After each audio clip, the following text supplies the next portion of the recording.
Why does everything keep getting expensive, even when you're working harder than ever? The answer isn't greed. It isn't shortage. It's money creation. And once you understand this, you'll never see inflation the same way again. How governments print money and why you pay the price. Have you ever wondered? Who decides how much money exists in the world? Not how much you earn, not how much your neighbor has, but how much money is created in the first place. Because here's the shocking truth. Money doesn't just exist. It is created, and sometimes it is created very fast. In this video, you're going to understand something that affects your salary, your savings, your rent, your food prices, your future, everything. And once you understand it, you will never look at money the same way again. Let's start with a simple question. When governments need more money, what do you think they do? Do they print paper bills in secret rooms?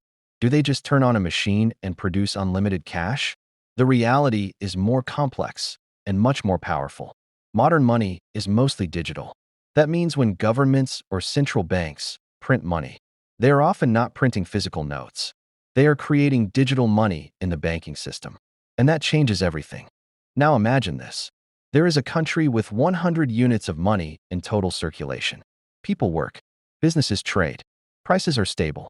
Suddenly, the government decides to add 50 new units into the system. Now there are 150 units of money. But here's the key point. The number of goods and services in the country has not increased. There is still the same amount of food, the same number of houses, the same number of cars. But now there is more money chasing the same things. And when that happens, prices rise. This is called inflation. Inflation means your money loses purchasing power. In simple words, yesterday, $100 could buy 10 items. Today, $100 might only buy 8. You didn't lose money physically, but your money became weaker. And this is why printing money can become dangerous. But why do governments print money at all? There are several reasons. One reason is economic crisis. When economies slow down, businesses close, and people lose jobs, governments may inject money into the system to stimulate spending. They want people to borrow, invest, and buy again. More spending can help businesses survive. More businesses can create jobs. Jobs can increase income. This is the theory. But if too much money is created too quickly, inflation can spiral out of control. Let's talk about how money is actually created in modern systems. In many countries, central banks control money supply. They don't just print randomly. Instead, they use financial tools. One major method is buying government bonds. When a central bank buys bonds, it pays with newly created money. That money enters the banking system. Banks now have more reserves. With more reserves, banks can lend more money. And when banks lend, new money enters circulation. This is how money expands. It is not just printing notes. It is expanding credit. Now here is something very important.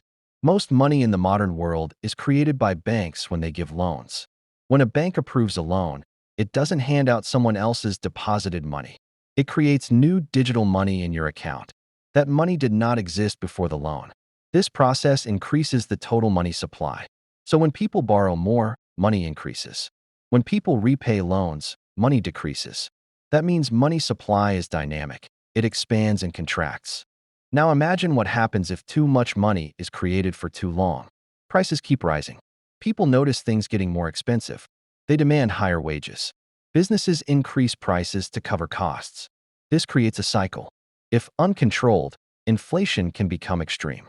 In severe cases, it becomes hyperinflation. That is when money loses value very rapidly.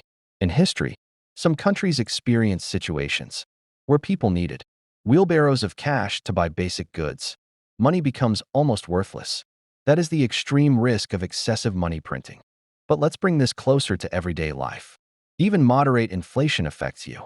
If your savings stay in cash for years, and inflation is 5% per year, your money loses value every year. That means saving without investing can slowly reduce your purchasing power. This is why financial education is important, because inflation silently affects everyone. Now, does printing money always cause problems? Not necessarily. In controlled amounts, it can help stabilize economies. Central banks aim to manage inflation at a moderate level. Too little money can cause recession. Too much money can cause inflation. The goal is balance. But here is something many people don't realize. When governments borrow heavily and finance debt by creating new money, long-term risks increase. If investors lose confidence in a country's currency, they may start selling it. That can weaken the currency's value internationally. When a currency weakens, imports become more expensive, and that again increases prices domestically. So money printing can affect global trade, exchange rates, and living costs. Let's think about this from a personal perspective. If prices rise but your income doesn't increase at the same rate, your real income decreases. That means you feel poorer, even if your salary number stays the same. This is why inflation matters more than people think. It affects rent. It affects groceries. It affects fuel. It affects education. It affects healthcare. It touches everything. Now let's talk about trust. Money works because people trust it. If people believe money will hold value tomorrow, they accept it today. But if trust decreases, currency stability weakens. That is why central banks try to maintain credibility. Confidence is one of the most important foundations of any monetary system. So what protects you as an individual?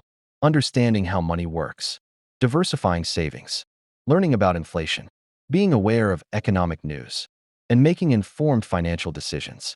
Financial knowledge is protection. Now, let's summarize the big picture. Governments and central banks can create money. They do this mainly to manage the economy. Used carefully, it can help growth and stability. Used excessively, it can cause inflation and economic instability. And when inflation rises, everyday people feel the impact through higher prices and reduced purchasing power. That is why the process of money creation is not just an economic issue. It is a personal issue. It affects your life. The next time you hear that money is being printed, remember, it's not just about paper. It's about supply and demand. It's about trust. It's about economic balance. And ultimately, it's about how much your money can buy. Because in the end, when money loses value, people pay the price.